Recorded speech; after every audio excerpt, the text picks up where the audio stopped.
¿Listo?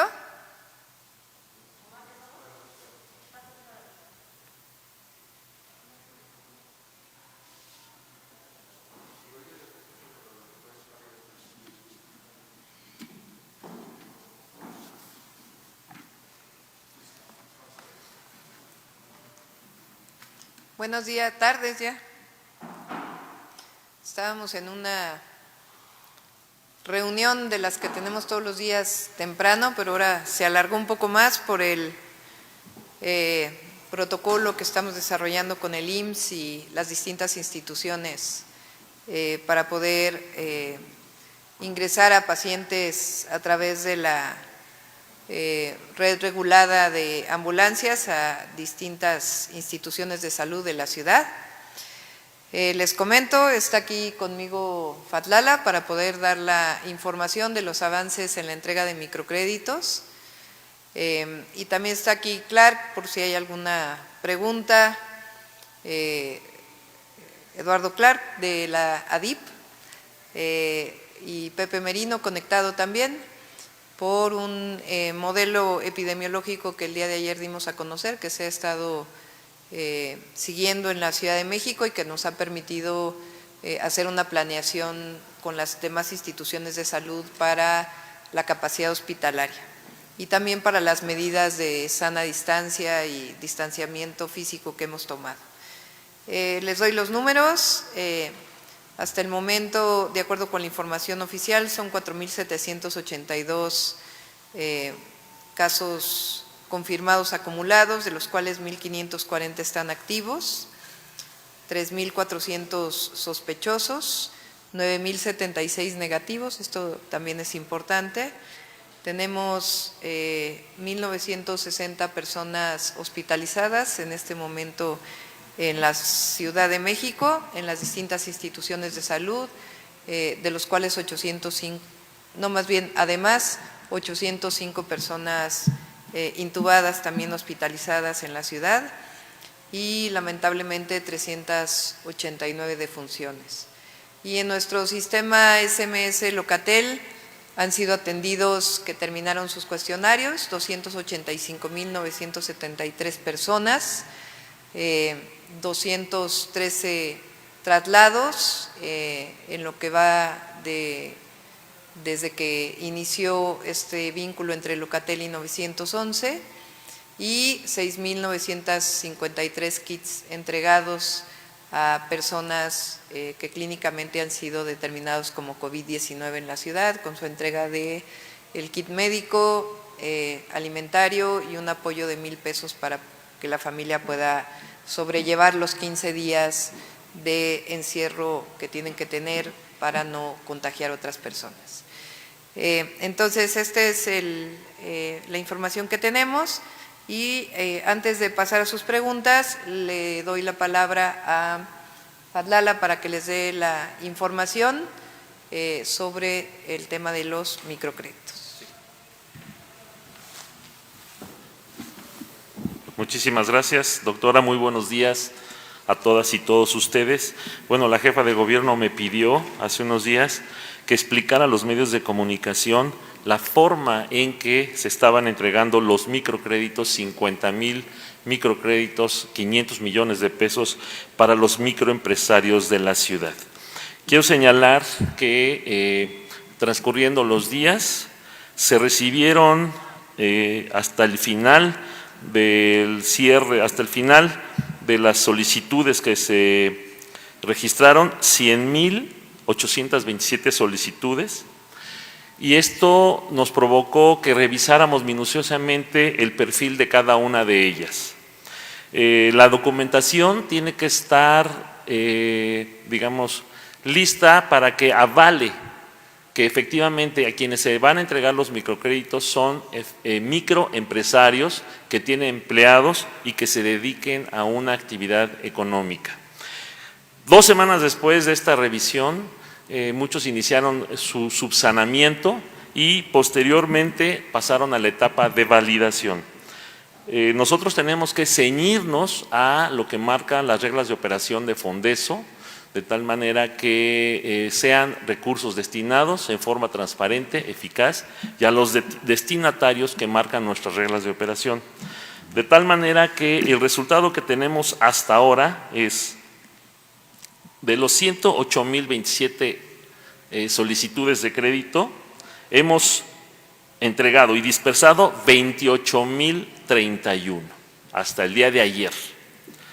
De las solicitudes por subsanar que nosotros consideramos posterior a nuestra revisión que pueden ser sujetas de crédito son 11,969. Nosotros organizamos la entrega de los créditos en paquetes de 10,000, de tal manera que nos falta todavía un último paquete de 10,000 para revisar si conforman adecuadamente las solicitudes que pide Fondeso, de tal manera que puedan ser sujetas de este crédito. Repito, las solicitudes aprobadas, entregadas y dispersadas son 28,031 hasta el día de ayer. Quiero señalar algunas cifras. Del 100% de las solicitudes, de los 28,031 créditos aprobados, tenemos las cifras, se las haremos llegar en un boletín. La que más créditos ha recibido es, desde luego, Iztapalapa con el 23,9%, Gustavo Madero con 11,7% y así sucesivamente el resto de las alcaldías. Tláhuac sorprende con un 6,3%, Tlalpan con un 7,5% y se las haremos llegar con un boletín. También señalarles que los créditos entregados, que vale la pena reiterar, son de 10,000 pesos, 0% de interés, 2 años para pagar, 4 meses de gracia. Corresponden al sector terciario, es decir, comercio y servicios, 84%. ¿Sí? No. La de atrás. Sí. La del sector terciario, 84%, es decir, corresponden a comercio y servicios. El sector secundario, es decir, solicitudes que corresponden al sector industrial, 12%, y campesinos que se dedican a comercializar, el 4%. ¿Sí? Y bueno, este es el estado que guardan hasta ahorita los créditos que la doctora Claudia Sheinbaum dispuso para el sector de la microempresa establecida en la capital. Y si me lo permite, jefa de gobierno, también señalar que estamos en plena coordinación con el gobierno federal para la entrega de microcréditos y que en un diálogo que establecimos con la Secretaría de Economía, los microcréditos del gobierno federal van a ser para la Ciudad de México 161,274 y hago esta referencia porque estamos en plena coordinación con la Secretaría de Economía para que no haya duplicidad en la entrega de créditos tanto del gobierno federal como el gobierno de la ciudad, de tal manera que solamente reciban un apoyo por beneficiario. Y es muy importante señalar esto para que no se duplique este esfuerzo y que tenga que llegar a la mayor cantidad de gente posible. Repito, son 161,000 créditos desde el gobierno federal, estamos trabajando con ellos de tal manera que estamos cubriendo ampliamente el sector de las microempresas establecidas en la Ciudad de México. Y bueno, también por último señalar que, si podemos seguir por favor más adelante, que la Secretaría de Desarrollo Económico del Gobierno de la Ciudad no ha parado de trabajar, seguimos recibiendo solicitudes para la apertura de empresas. El 80% de estas solicitudes corresponden al sector que tiene que ver con alimentos y con sector salud, es decir, muchas microempresas están derivando de actividades propiamente comerciales hacia el sector salud y hacia el sector de alimentos. Y durante el mes de marzo y lo que va del mes de abril hasta el día de hoy se han avisado para su apertura, posterior apertura, 1,824 empresas. Esto es un dato muy importante. Seguimos asesorando vía tecnológica a muchos microempresarios y empresarios que desean abrir un negocio y por la palabra y el dicho de ellos mismos, el número de empleos que se van a generar para la Ciudad de México, formales e informales, son 15,519. Entonces, estas son las cifras que tenemos hasta ahora, que en lo que respecta a los negocios, el estado que guardan los negocios en la ciudad. Muchísimas gracias.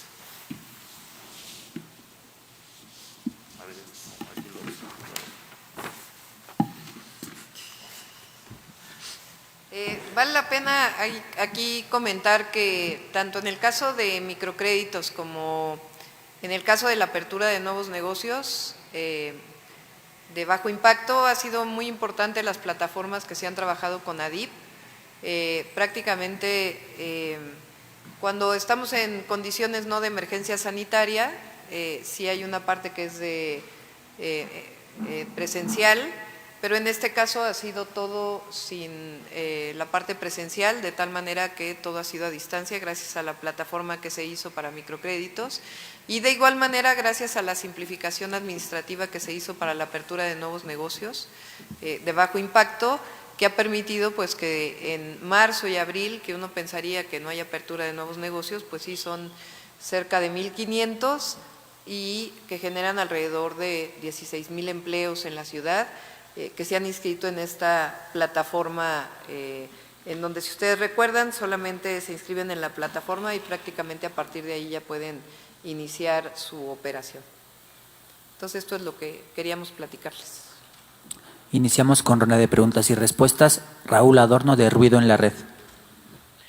Buenas tardes, doctora, buenas tardes también a los demás.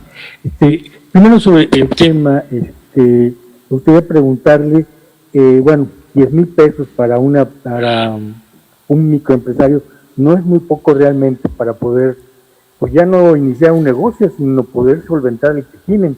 Muchas micro cafeterías, pequeñas cafeterías, simplemente de renta es lo que pagan muchas veces, si no es que más.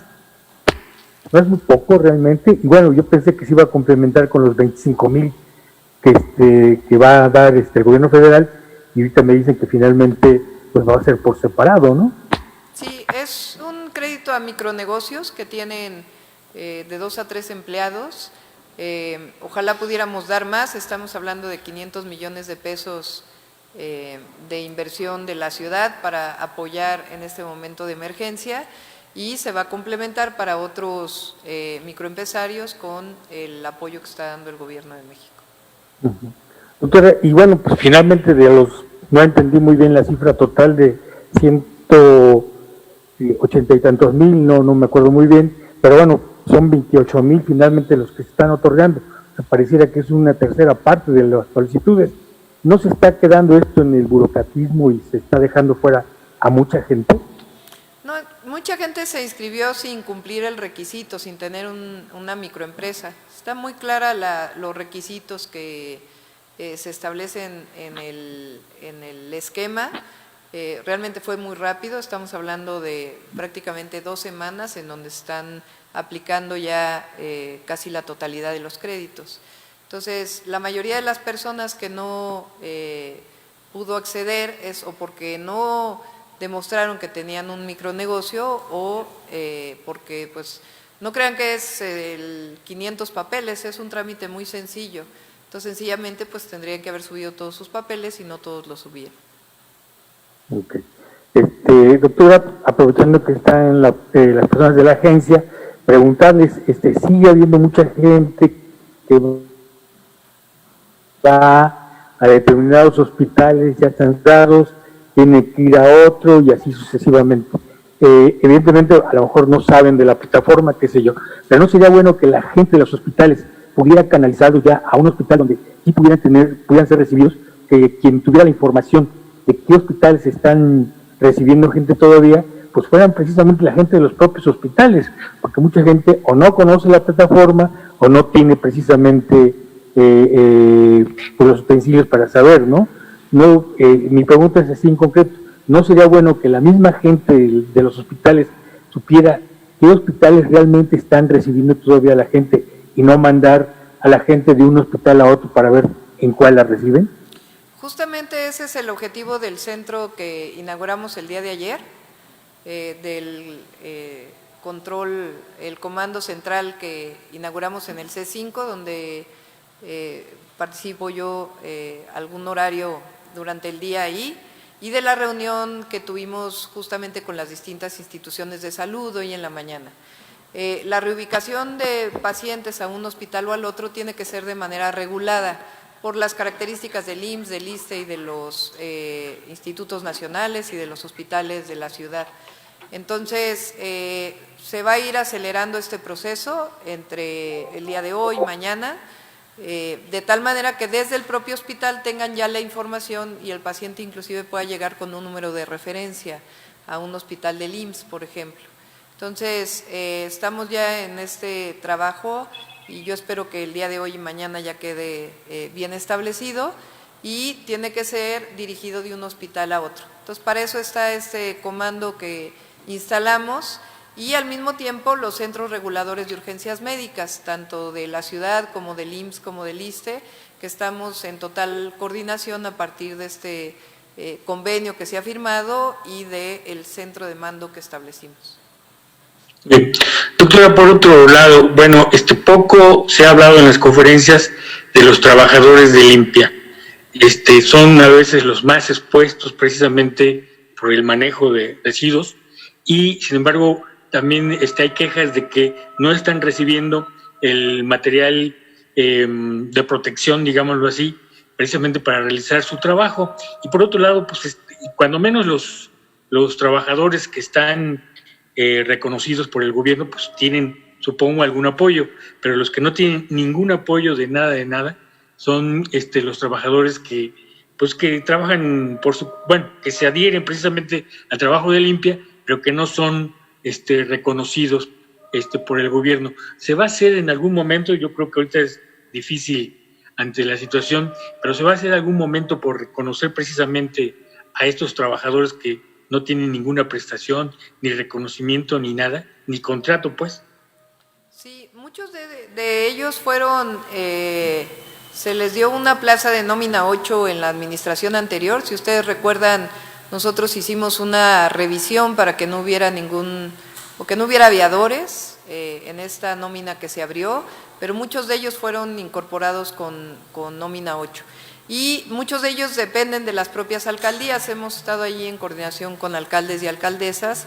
Ellos deben proporcionarles una parte del equipo de protección y nosotros estamos proporcionando otro, pero sí, en efecto, tienen que tener pues el mínimo equipo de protección que les apoye. ¿Se va a hacer algo? ¿Lo va a implementar sí, ya? Vamos a insistir ahí con las alcaldías para que los trabajadores de limpia que pues tienen nuestro reconocimiento, dado que ellos difícilmente se pueden quedar en casa porque tienen que pues trabajar para todos nosotros, no para el gobierno, me refiero a la ciudadanía, para poder seguir con la disposición, la recolección y disposición, transferencia y disposición final de residuos. Ahora, se habla de alrededor de 4,000 o 8,000 trabajadores voluntarios, yo lo pondría entre comillas, porque bueno, finalmente la necesidad es los que lo llevan a trabajar precisamente en el manejo de basura. ¿En algún momento se piensa darles alguna plaza, darles algún reconocimiento? Repito, muchos de ellos fueron reconocidos en la administración pasada. Se hizo una revisión de esa nómina en el 2019 y ya en todo caso la propia secretaria de Gobierno o secretaria de Finanzas pueden dar mayores detalles. Ok, doctora, también ya por último, si me hace favor, ayer leía un reportaje en El País, el periódico El País, y hablaba de una situación muy difícil para la Ciudad de México y comparaba precisamente la situación de que al ser el confinamiento muy débil, realmente esto puede generar una situación muy difícil para la propia Ciudad de México, ¿no? No sé si el panorama esperan, pero también hoy sale una nota de que se compraron 5,000 bolsas especiales precisamente para defunciones por por el COVID-19 y es de ese tamaño, 5,000 bolsas precisamente para esto, de ese tamaño se espera la situación. Precisamente por eso ayer se presentó el modelo que hemos estado siguiendo. Si no hubiéramos tomado medidas en la ciudad, estaríamos 3 veces por lo menos, que ayer lo mencionaba, en capacidad hospitalaria pues prácticamente rebasada. Lo que se hace con las medidas de distanciamiento físico y de sana distancia, pues es precisamente administrar por llamarle de alguna manera, controlar la crisis de tal manera que podamos ir conteniendo la cantidad de personas que entran a los hospitales y no tener la problemática que han tenido otras ciudades del mundo.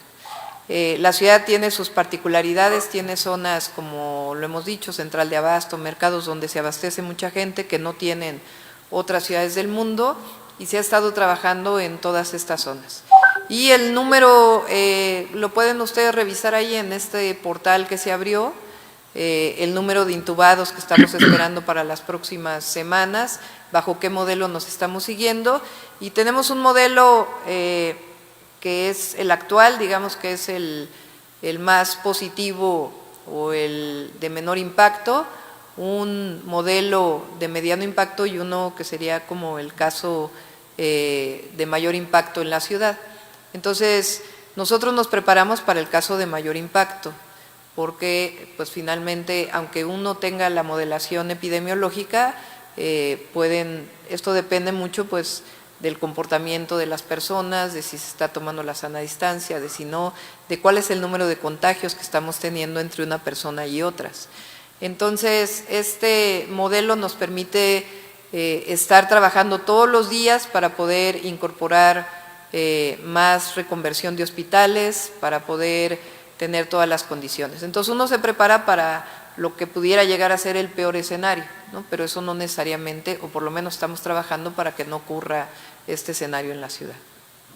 ¿Cuál sería el peor escenario, doctora? ¿Cuántos muertos, si se puede decir así? No tengo aquí el dato, ahí lo pueden checar en el portal, pero estamos trabajando con la información que normalmente ha ocurrido, la información que está disponible científicamente de los casos que han ocurrido en otras ciudades del mundo, que son pues ciertas proporciones.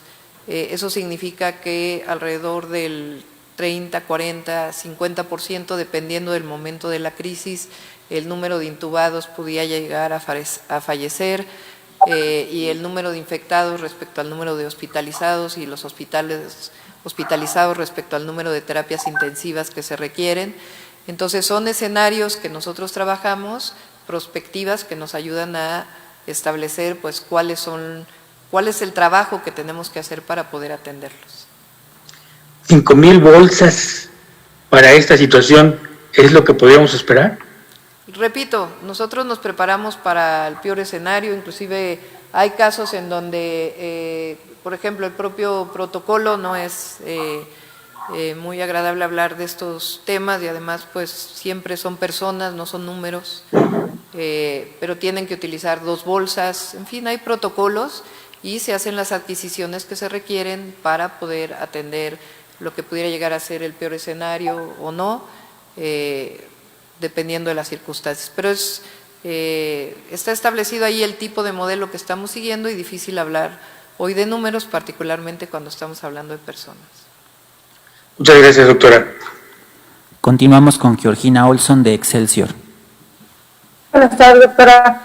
Justamente sobre el tema de los escenarios que planteaba ayer Clark, que hay un escenario ajustado optimista, ajustado intermedio y ajustado pesimista, donde en el último habría como el mayor número de personas intubadas y tal.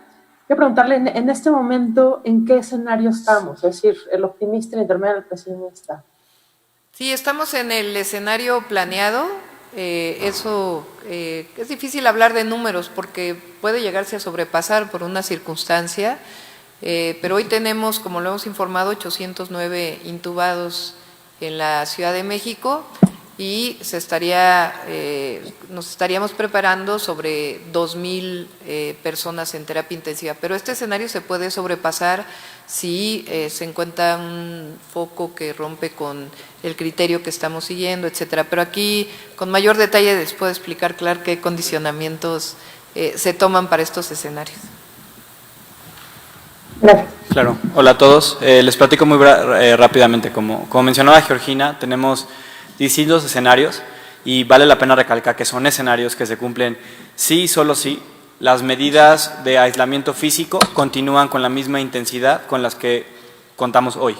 Si por alguna razón estas se incrementan, evidentemente veríamos a la baja números previsiblemente, y si por alguna razón hay un brote, como dice la jefa de gobierno, pues mueve esas cifras.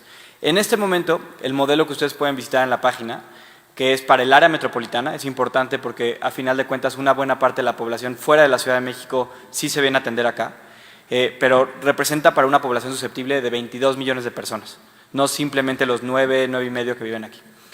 Para el modelo metropolitano, al día de hoy tenemos 1,001 intubados. ¿Cómo se compara esto con nuestros modelos?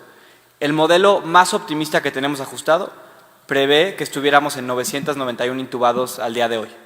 El modelo que sigue, el mediano, prevé alrededor de 1,035. Es decir, que si bien no podemos garantizar, y estos modelos no son una bola de cristal, se han comportado bien como esperábamos en los últimos 40 días, y en este momento podemos decir que estamos entre esos dos escenarios. La pauta la va a marcar cómo veamos el crecimiento día con día. En este momento debemos ver un incremento promedio diario de entre 35 y 45 intubados para que se nos cumplan nuestros escenarios. En este momento estamos en ese margen, pero claro, ustedes podrán ver en esta misma página día con día cómo se va comportando esa evolución y ver si se está ajustando o no a esas tasas de crecimiento. Si en algún momento nosotros notamos tasas de crecimiento diferentes, como ya notamos la semana pasada, se ajustan los modelos para prever cuáles podrían ahora ser las nuevas proyecciones. Okay.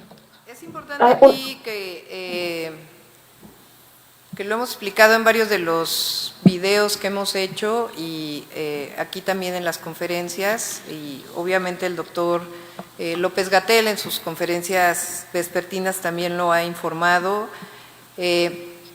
Una persona que se contagia del virus y que puede tener COVID-19,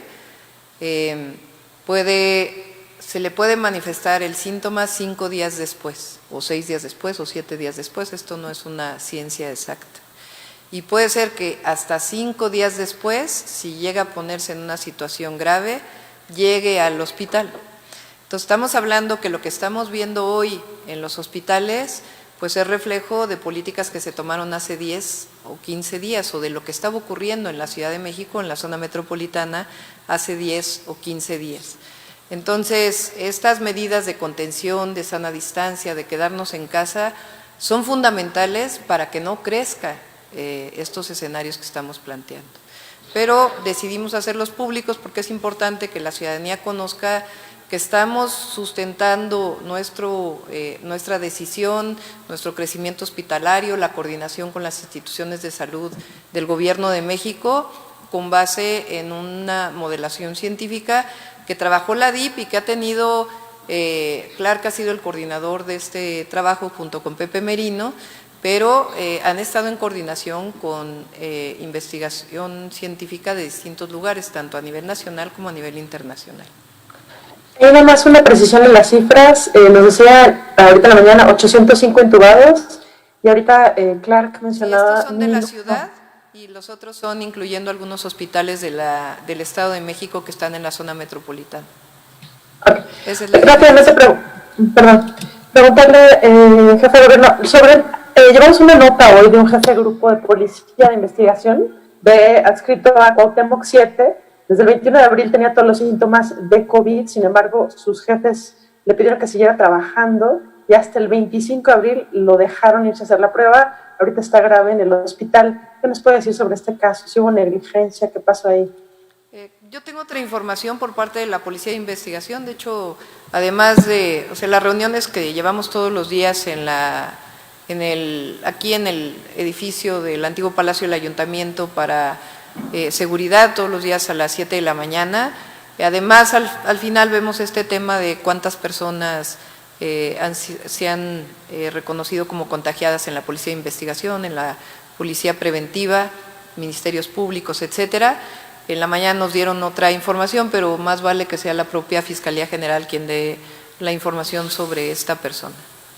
¿Nos podría compartir qué fue lo que le comentaron ellos sobre este caso? Prefiero que sea la información oficial por parte de la Fiscalía. Finalmente a ellos les corresponde dar la información sobre todos los casos que están encontrando.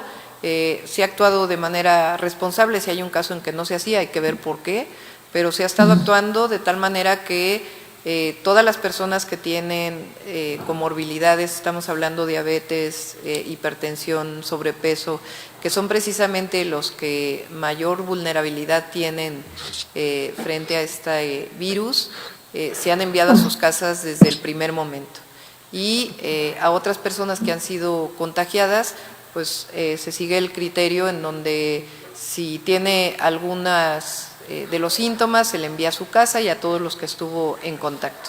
Entonces, que la Fiscalía, si nos ayudas aquí, Iván, para que el área de comunicación de la Fiscalía les pueda dar toda la información sobre este caso. Muchísimas gracias. Nada más una pregunta muy breve para el secretario Acabani.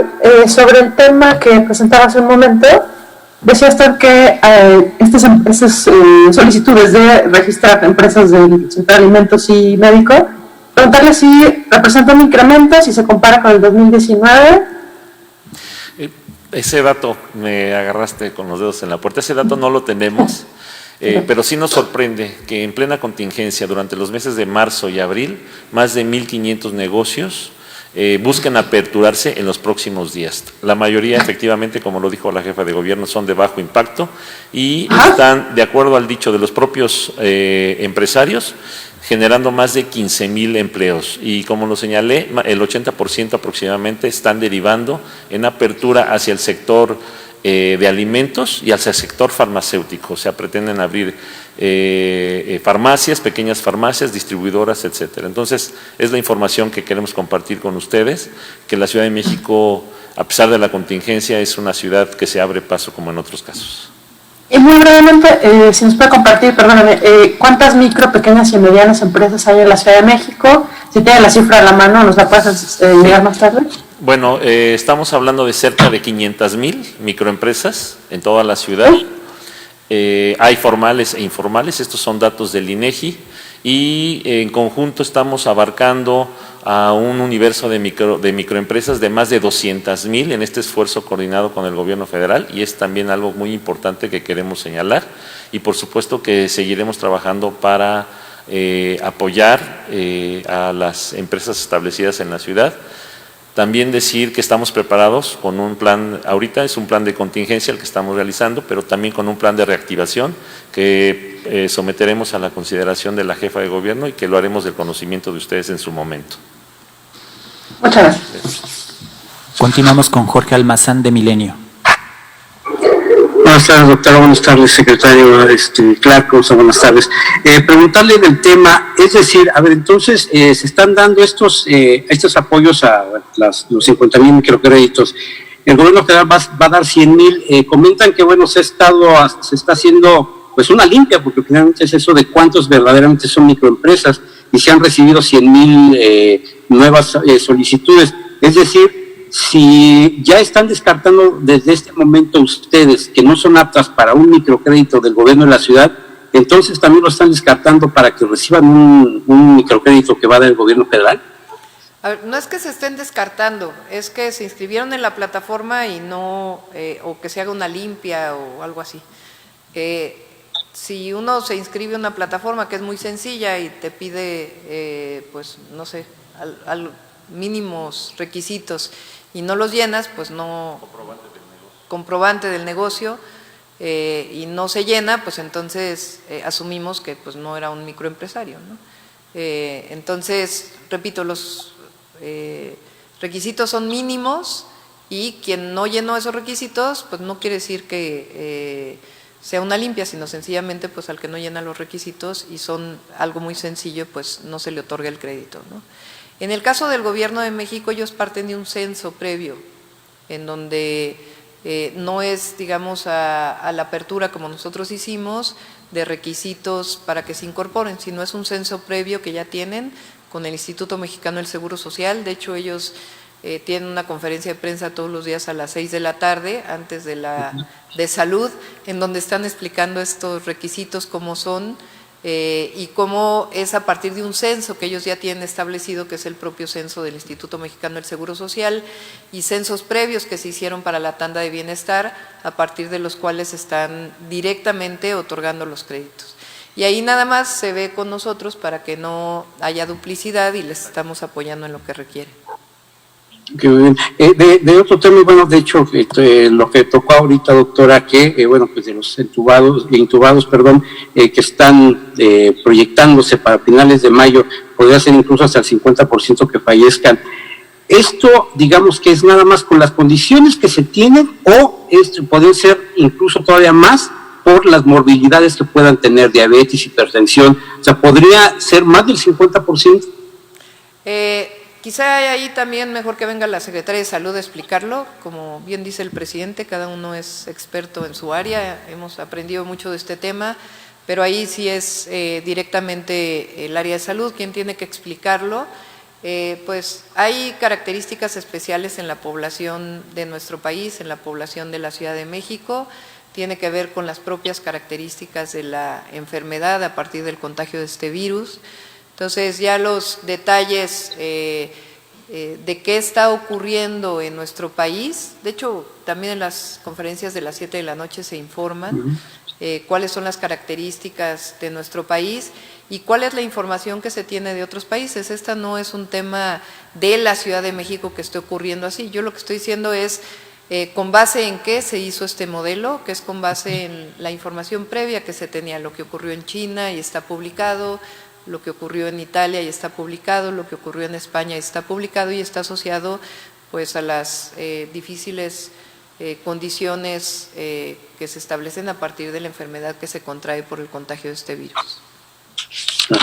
Doctora, en otro tema, de acuerdo a sus reuniones de seguridad, ¿cómo sigue esta situación del robo precisamente sin violencia vehicular y la violencia con la mujer y ahora incluso la violencia con los pequeños, sobre todo porque, bueno, como bien lo había mencionado, a lo mejor ahorita solamente de manera electrónica se pueden hacer las denuncias, pero pues sí saber más o menos qué nivel o qué delitos son los que han crecido en esta parte, que sobre todo en la fase 3 ya es un poco más que la gente esté en su casa. Sí, en el caso de robo de vehículo ha disminuido, tanto con violencia como sin violencia, ya en todas las alcaldías. Y esto tiene que ver realmente con una acción muy importante que ha hecho la Secretaría de Seguridad Ciudadana en coordinación con la Fiscalía, porque siguen detenciones. De hecho, ayer hubo un operativo muy importante allí en Tepito, que ustedes vieron, que es pues parte del trabajo de inteligencia que se ha venido haciendo en coordinación, la Secretaría y la Fiscalía. Y en el caso de violencia familiar, justo hoy Tomás nos presentó estadísticas de denuncias, hay que tener muy claro que son denuncias.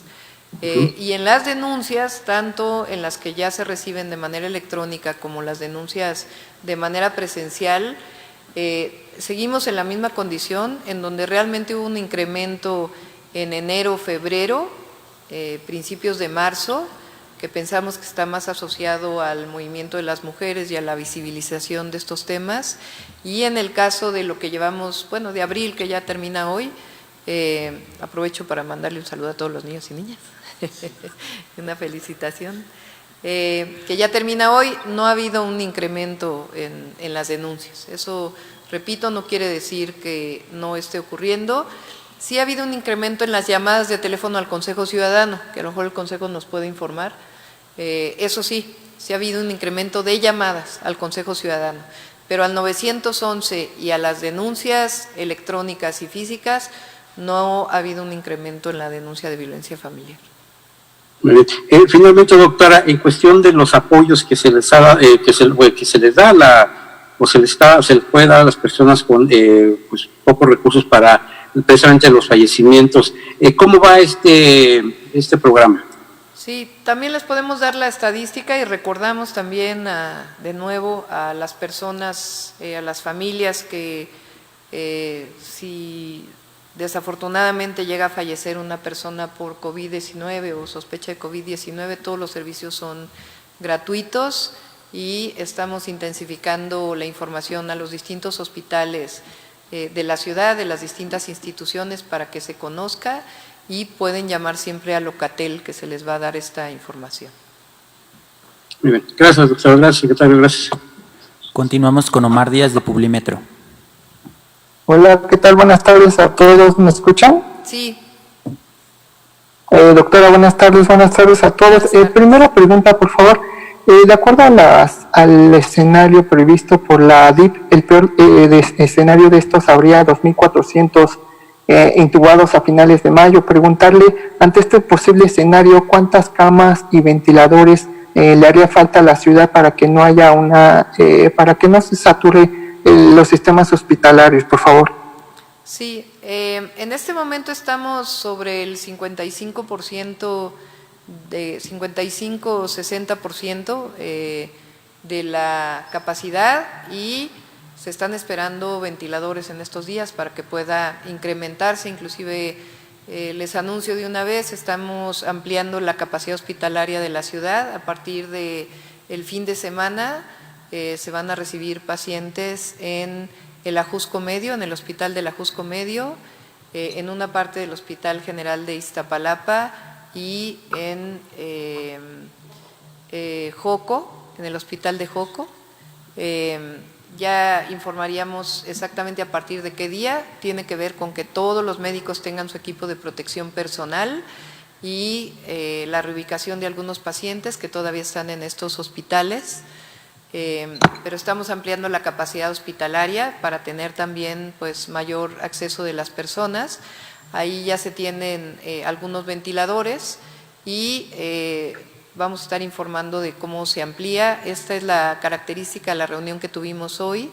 El IMSS hoy tiene pues la mayor capacidad y esta pues apertura que agradecemos muchísimo a los habitantes de la ciudad por parte del IMSS a personas que no sean derechohabientes, a partir del servicio regulado. Esto es muy importante, a partir del servicio regulado, que tiene que ser a través del 911, con ambulancia o en los propios hospitales, nos permite pues todavía tener una capacidad importante en la ciudad, que va a seguir creciendo a partir de estas acciones que estamos tomando. ¿Estos 3 nuevos hospitales se van a reconvertir fuera de los que nos anunció ayer? 2.400 es un estimado para uno de los escenarios. Ahí ya ustedes pueden ver, y depende, como bien dijo aquí Eduardo Clark, de pues que sigamos con las medidas de contención de quedarnos en casa y distanciamiento físico. Precisamente en este sentido, en la gráfica, bueno, en el portal que nos presenta ayer la DIP, mencionan que en la semana de Pascua hubo un incremento en la movilidad y por eso como que se replantearon estos escenarios. De seguir la gente saliendo en casa, este escenario podría ser mucho peor. ¿Cuál sería el llamado, cuál sería el llamado para la gente, pues parece que no escucharon bien al subsecretario, no la han escuchado bien a usted, el llamado a quedarse en casa? Sí, recordamos que, por ejemplo, en el metro, no sé si tenemos las gráficas de hoy, a ver si las podemos poner.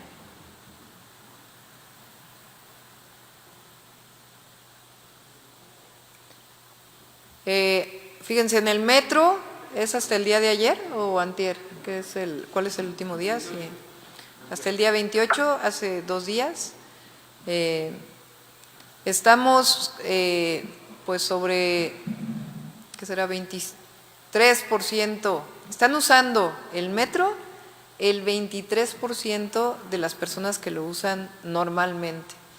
Entonces, este es pues realmente un esfuerzo de la ciudadanía muy, muy grande.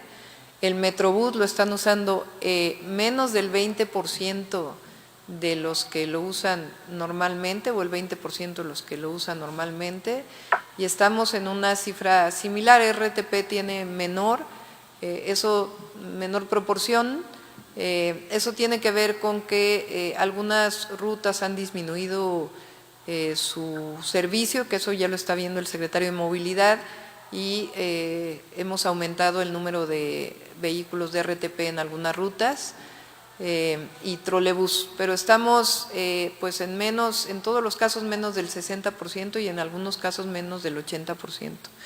O sea, ha habido un muy importante esfuerzo de la ciudadanía, y el llamado es a que estamos en fase 3, apenas estamos entrando al mes de mayo, y todo el mes de mayo está establecido como fase 3, es decir, del mayor incremento en contagios.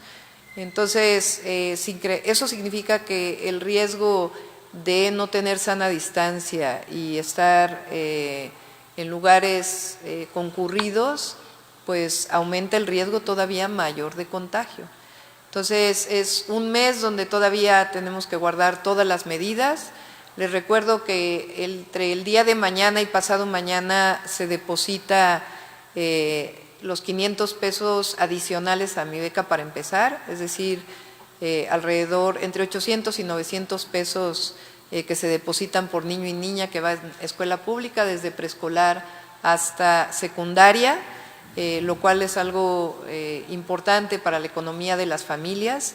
Hay familias que pues están recibiendo, si tienen 3 hijos, 2.500 pesos, que es un apoyo en estos momentos muy importante. Y estamos hablando de cerca de 600,000 familias que están recibiendo este apoyo entre mañana y pasado. Entonces, pues quedarnos en casa sigue siendo el llamado que hacemos a todos los habitantes de la Ciudad de México. Entonces, en esta semana de Pascua que mencionaban, la gente salió a la calle. Lo que tenemos es, en algunos lugares, ustedes lo vieron, tenemos por ejemplo el Mercado de la Viga, que tuvimos mucho mayor número de personas de lo que debería de haber habido, etcétera, ¿no? Y después, y Semana Santa, pues es naturalmente la semana, ahí se ven las mismas gráficas. Si vuelves a poner la gráfica de movilidad, si ven el pico más bajo que hemos tenido, pues es justamente el fin de Semana Santa, en el metro, en el metrobús, etcétera, etcétera. Y las otras personas, pues son personas que realizan actividades sustantivas, que están yendo a sus trabajos principalmente. Doctora, con estos 3 hospitales que se van a reconvertir son los que nos adelantaba ayer, ¿cuántas camas se van a sumar para la atención hospitalaria de pacientes con COVID?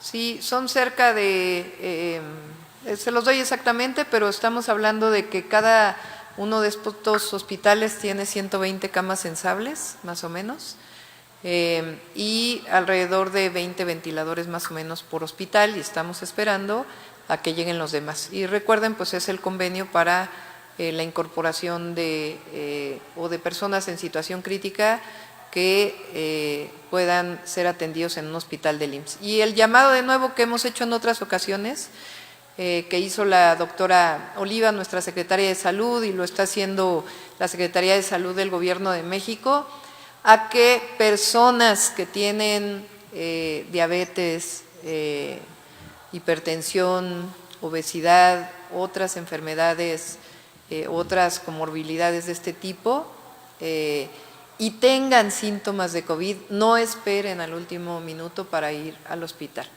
Pueden llamar al Locatel, al SMS o directamente al 911 para recibir toda la asesoría por parte de un médico, una médica, y que no esperen al último minuto para llegar a los hospitales, sino que puedan ser atendidos previamente. Doctora, hace un momento comentó que la ciudad se prepara para todos los escenarios posibles. De acuerdo también al portal de la DIP, hay 433 ventiladores. ¿Está pensando comprar más? Sí, estos ventiladores que están ahí en el portal de compras de presupuesto no son ventiladores que ya hayan llegado, son solicitudes que se han hecho. En este momento, de parte nada más del gobierno de la ciudad, sin considerar lo que va a llegar del INSABI, que ustedes saben que están trabajando de manera muy importante, y la incorporación en su momento de Sedena, de Marina, son 110 ventiladores.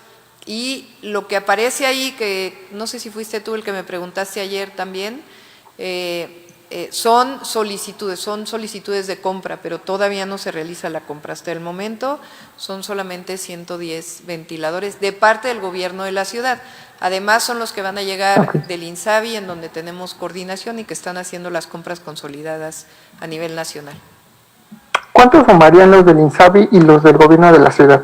Sí, si quieren ya les informamos lo que se espera, pero hasta el momento estamos entre el 55 y el 60% de la capacidad, y se va a ir ampliando en los próximos días y las próximas semanas. Y dos preguntas muy rápido y concretas, doctora. En aproximadamente 3 horas, si tengo bien el dato, entrega la cuenta pública al Congreso de la Ciudad de México. ¿Nos podría definir algunos puntos que vienen en esa cuenta, por favor?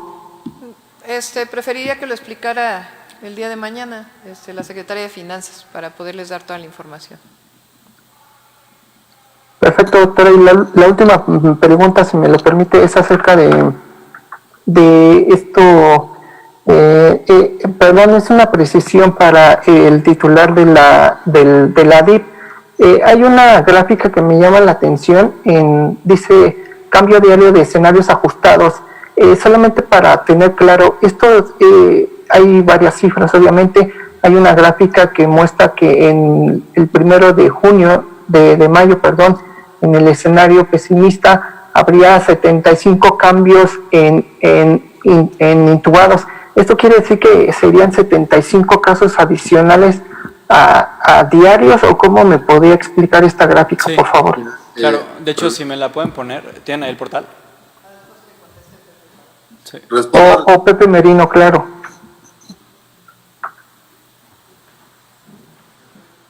Ahí. ¿Ya? Entra y vete a la pestaña que dice cambio diario esperado. Y vete hasta el final. Ahí, eso. Sí, estaba viendo el portal y la verdad no entendí bien esa gráfica y prefiero que los expertos la expliquen. Claro, te explico muy brevemente. Una cosa importante, si en realidad estamos en el peor escenario y no parece que estemos en él, en este momento por lo menos, ese escenario sí avienta nuestro pico máximo unos días, porque va a haber más crecimiento, entonces va a pasar más tiempo en el que baje, por eso la curva es más alta más adelante en el tiempo. Lo que tú ves aquí justo es eso. Si todo se comporta en este momento como creemos, que va a ser entre el escenario medio y el escenario bajo, estaríamos esperando que para finales de mayo tuviéramos ya cambios muy, muy poquitos. Es decir, que vamos a llegar a un máximo, pero no es un máximo que inmediatamente empiece a bajar, sino que probablemente vamos a ver, cuando llegue el punto máximo, unos días en los que esté constante y después ya empiece a decrecer de manera importante. Hasta aquí tú ves el tiempo en el que está creciendo positivamente, y que si ves, justo a finales de mayo estaríamos en cambios de prácticamente cero, es decir, llegamos ya al punto en el cual no va a crecer, sino empezaríamos a ver un decrecimiento del número de intubados simultáneos.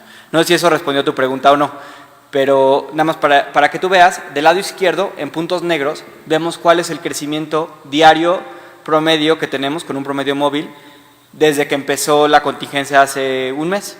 Lo que tú puedes ver es que justo lleva ese crecimiento leve, que más o menos ajusta nuestro modelo adicional, y deberíamos, dadas las medidas que se implementaron, empezar a ver que baje.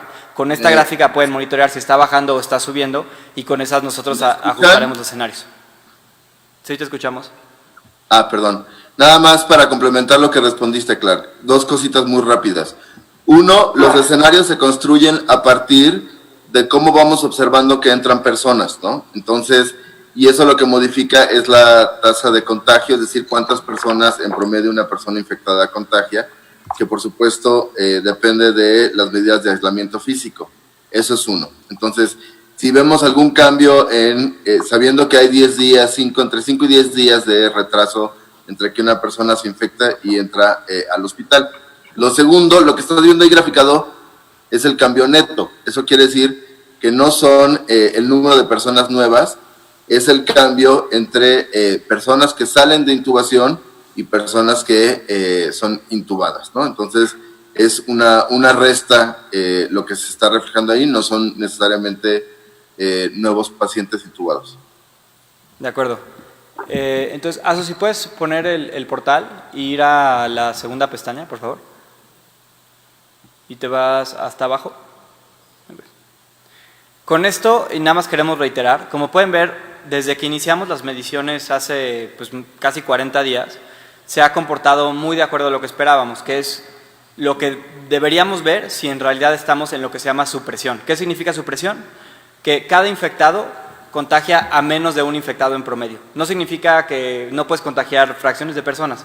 Lo que sí es que cuando tú multiplicas el número total de infectados que tenemos, la siguiente camada de infectados es más chica que la anterior. Eso es supresión y es la manera en la que podemos mantener la capacidad hospitalaria sin rebasarse. Bajo estos escenarios de supresión, en los últimos 35 días hemos estado de acuerdo a lo que esperábamos. Sin embargo, pueden ver en los últimos 5 días que hay como una especie de brinquito. Sin embargo, seguimos inclusive dentro de los rangos relativamente, hablando de estadística, relativamente parecidos a nuestro escenario original. Hoy, a día 40 del modelo, estamos simplemente a 30, 35 de lo que pensábamos hace 40 días que íbamos a estar. Tal vez la curva cambie de pendiente, pero sí estamos por lo menos, sí es un 3%, es algo que está dentro de los márgenes de error. Por eso creemos que si bien todo esto depende de la ciudadanía y de las medidas que tomen ellos para aislarse físicamente y evitar el contagio y contagiarse ellos mismos, podemos ver que así vamos a ver esta senda de crecimiento. ¿Por qué estamos viendo esta gráfica? Porque tu punto es que eventualmente si tú te vas más hacia la derecha en la gráfica, hacia donde está el final del mes, puedes ver que esa ya es más planita, porque ahorita entran 40, 45 diarios, pero para esos momentos, para finales de mayo, ya deberíamos empezar a ver que el cambio neto es de 3, 4, 5 personas en promedio diario, y eso significará que llegamos a un punto en donde, si todo sigue así, empezaremos a verla progresivamente bajar y liberar ahora sí la saturación en intubación. Ok, gracias. Quizá el mensaje más importante al dar a conocer este trabajo que se ha estado haciendo ya pues prácticamente desde el mes de febrero, que inició la DIP trabajando con un grupo de científicos, estuvimos ahí trabajando conjuntamente y se ha ido perfeccionando esta modelación. También estamos en contacto con CONACYT, que están haciendo modelaciones a través de distintos grupos científicos para el país y para otros lugares de la República. Primero que sepan que estamos con base en una modelación haciendo la planeación de la ciudad, que no estamos sobre ocurrencias, sino que hay sustento científico en lo que estamos haciendo. Y segundo, que es muy importante, es darlo a conocer y que la ciudadanía sepa pues que las medidas que hemos tomado sí son importantes, porque si no hoy estaríamos en una condición muy, muy distinta. De tal manera que hacia adelante pues también tenemos que seguir con las medidas que requerimos y vamos a estar informando cómo vamos respecto a la modelación, aun cuando en la capacidad hospitalaria nos estamos preparando con todas las instituciones de salud del Gobierno de México que están en la ciudad y estamos también en coordinación con el Estado de México por la permeabilidad obvia que existe entre la ciudad y la zona metropolitana. Estamos en coordinación permanente para poder tomar todas las medidas y estamos dedicados a ello. Entonces, esto es importante que lo conozca la ciudadanía y al mismo tiempo, pues hacernos responsables todos de que el quedarnos en casa, pues tiene implicaciones para todo, para toda la ciudad y todos los habitantes. Gracias, doctora. Última pregunta, Carlos Navarro del Heraldo. Buenos días a todos. Buenos días a todos. Preguntarle, doctora, si nos puede dar una precisión de, entonces, hoy, a la fecha, ¿cuántas camas con ventilador hay? Como estamos diciendo, pues estamos sobre 1,700, pero eso va a ir creciendo en los próximos días con todas las instituciones de salud. Entonces, por eso hablamos pues de que hoy estamos en 800, estamos hablando de intubación, de capacidad de intubación, porque muchos pacientes llegan al hospital y no requieren intubarse, solamente con puntas de oxígeno y el tratamiento que se le da en cada uno de los casos pueden permanecer sin necesidad de intubación. En el caso de hospitalización, pues estamos hablando de 3 veces por lo menos esto. Entonces, lo importante es que estamos creciendo en capacidad hospitalaria para intubados y estamos en coordinación permanente con todas las instituciones de salud trabajando para atender a la ciudadanía, que es importante que se conozca porque es importante ser muy transparente en esto, dar la información certera, pero también que se sepa en todo lo que se está trabajando para poder atender la epidemia de la mejor manera. Y doctora, pregunta. En la Ciudad de México se tiene cuenta de alrededor de 1.400.000 fosas, de las cuales solamente hay disponibles 68.600. Hace unas semanas el consejero nos dio una conferencia sin precisarnos estos datos que encontramos y nos decía que sí hay la capacidad suficiente. Sin embargo, al año en la Ciudad de México mueren alrededor de 60,000 personas y aproximadamente la mitad termina siendo sepultada. Preguntarle, digo, con esta contingencia, ¿no han contemplado adquirir más predios o un plan para atender esta situación? Pues ya nada más queda disponible el 5% de las fosas en la Ciudad de México. Sí, no sé de dónde obtienes esta información, ya le pediría ahí al consejero, a la secretaria de Gobierno que verificara esta información que nos estás dando. Recuerden que en muchos de los casos también hay la posibilidad de cremación y ahí se está dando todo de manera gratuita. Entonces, si quieren ya con este equipo que se formó y que ha establecido todo el protocolo y que hasta ahora ha funcionado muy bien, les pueden dar la información. Esta información que hizo la consejería en octubre pasado. Okay. Ellos dan este corte y incluso hay casos de algunos panteones como el de Tullehualco donde las mismas personas han tenido que reciclar las propias tumbas y sepultar a 3 o 4 familiares en las mismas. ¿De qué forma se va a actuar en ese sentido? ¿Si se les va a apoyar o qué planean? Se tiene a través del protocolo que se explicó contemplada toda esta situación.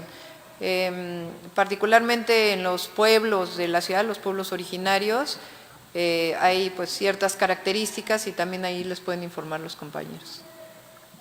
Y doctora, una pregunta, nombre de mi compañero Eduardo Hernández del Universal, lo cito tal cual. ¿Cuál es el panorama que vislumbran en la Ciudad de México al término de la pandemia? ¿Qué es lo que más les preocupa en materia laboral? Pues estamos trabajando para poder tener un programa emergente y estos apoyos y este programa que está siguiendo el Gobierno de México, en donde se está apoyando principalmente a la gente, es muy importante porque a diferencia de lo que se ha malentendido en el tema de la austeridad que ha planteado el presidente, no es una austeridad en el esquema en donde se restringe el gasto público, todo lo contrario. Se restringe el gasto corriente de los funcionarios públicos para poder destinar recursos para generar mucho mayor flujo en la economía y eso que permita generar mayores recursos. Entonces en la ciudad estamos siguiendo un programa especial y además pues todo el tema de la construcción del que ya hemos hablado en su momento, que es un elemento sustantivo para el crecimiento de la economía de la ciudad. Ok, y nada más una precisión, estas 1,700 camas que nos comentas son de todos los hospitales, ¿verdad? Del IMSS, del ISSSTE, sí, todas las instituciones. Sí, por eso este trabajo coordinado. Ok, vale, muchas gracias. Sí es importante que esta información, es una información general, ¿no? Y estamos trabajando para que no lleguemos a saturar la capacidad hospitalaria de la ciudad en coordinación con todas las instituciones, que es, por lo menos, si nos ayudan ustedes a que la ciudadanía pueda tener esta información. Gracias. Gracias. Concluimos con la conferencia. Muchas gracias. Gracias. Gracias, Pepe. Gracias, hasta luego. Hasta luego, doctora.